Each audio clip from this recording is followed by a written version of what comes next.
When you have a bad habit, say pornography, say adultery, extremely bad.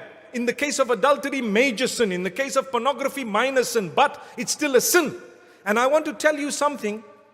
When you have a bad habit of this nature, and you want to eradicate it, and you have told yourself no more, a day will come when you might slip up again, right? You might drop again, because you know what? You're a human. On that day, don't think, I blew it, that's it, now I'm back to my old ways. You're not. You're not back to your old ways. No.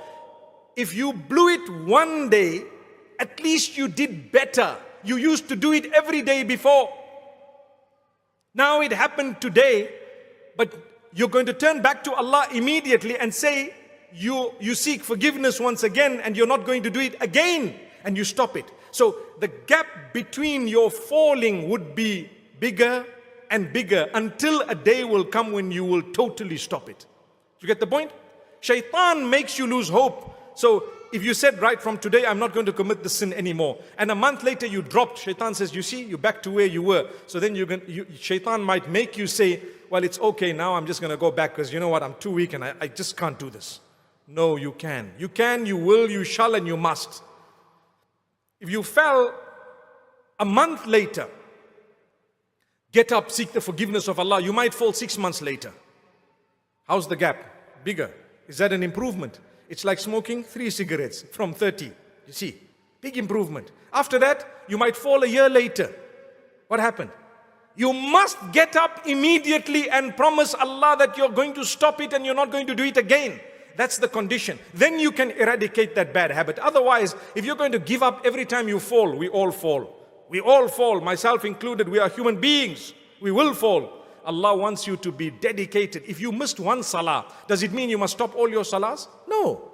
You might miss it even if you're regular with your salah. You're a human being. The Prophet ﷺ says you may sleep a little bit sometimes, much, and you might not realize that the time of salah has crossed. As soon as you get up, fulfill your salah. Or you might suffer with forgetfulness at a time. It's possible. You were busy doing something and you forgot. That's a hadith of the Prophet ﷺ. مَنْ نَامَ عَنْ صَلَاةٍ أَوْ نَسِيَهَا فَلْيُصَلِّهَا إِذَا ذَكَرَهَا.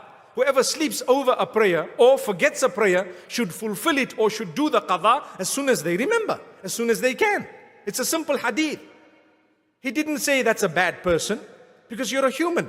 But the point I'm raising is, in the same way, when you are trying to get rid of a bad habit, you might falter somewhere down the line. Don't let that be a means of you giving up, but rather get up and continue for longer without that bad habit. In the same way that if you were to miss a salah, you won't just throw in the towel and say no more salah for me because I missed one, but rather you will make sure you do the qadha, you seek Allah's forgiveness, you continue further, and you try your best not to miss a salah. Perhaps years will pass and you wouldn't have missed a salah. May Allah keep us all strong.